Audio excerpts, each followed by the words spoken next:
Samedi 12 avril 2025, bonjour et bienvenue dans ce flash d'information sur Guinée Matin TV.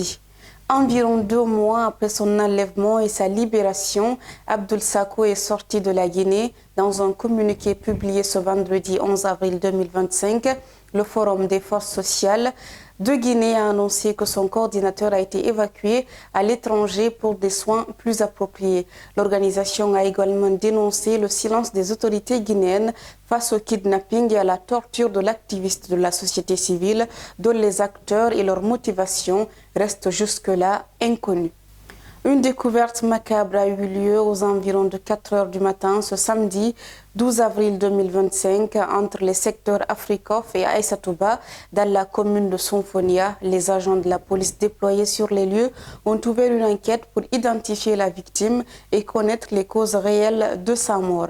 Les responsables des secteurs Afrikof et Aïsatouba et plusieurs riverains sont sur place depuis le matin. Certains connaissent le jeune homme de vue, mais ils ne connaissent ni son nom, ni les membres de sa famille, et le défunt n'a pas encore été identifié.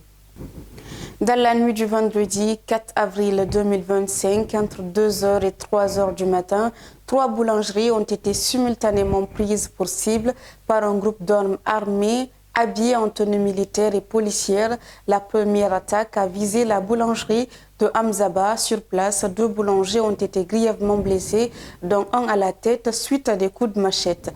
La deuxième boulangerie attaquée appartient à Ibrahima Soribari.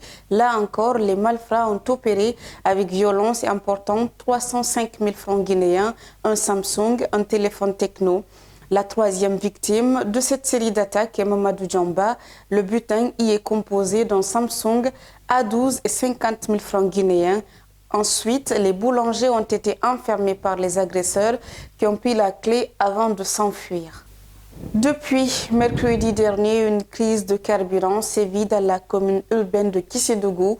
Les stations de la place sont fermées à la clientèle et l'essence se fait de plus en plus rare dans la ville. Avoir 1 litre de ce produit au marché noir relève d'un parcours de combattant. Certains citoyens estiment que cette pénurie a été orchestrée dans le seul but de faire spéculer le prix du carburant sur le marché noir, a rapporté un de nos correspondants. Comme annoncé par le ministre de l'Urbanisme, de l'Habitat, de l'Aménagement du territoire et de la récupération des domaines spoliés de l'État, Mori Kondé, lors de son récent passage, les opérations de déguerpissement ont débuté ce vendredi 11 avril 2025 au marché de Dibida sur la ruelle de Silani Mango. Sous haute surveillance sécuritaire, ces opérations ont été lancées en présence du gouverneur de région, du préfet, du président de la délégation spéciale, ainsi que des responsables régionaux et préfectoraux de l'habitat de Kankan. Des pick-up de la gendarmerie et de la police étaient postés à tous les points d'accès menant aux zones concernées par les démolitions. C'est cet élément de Kankan qui met fin à ce flash d'informations sur Guinée Matin TV. Les informations continuent sur guinématin.com et Guinée Matin TV. Prenez soin de vous.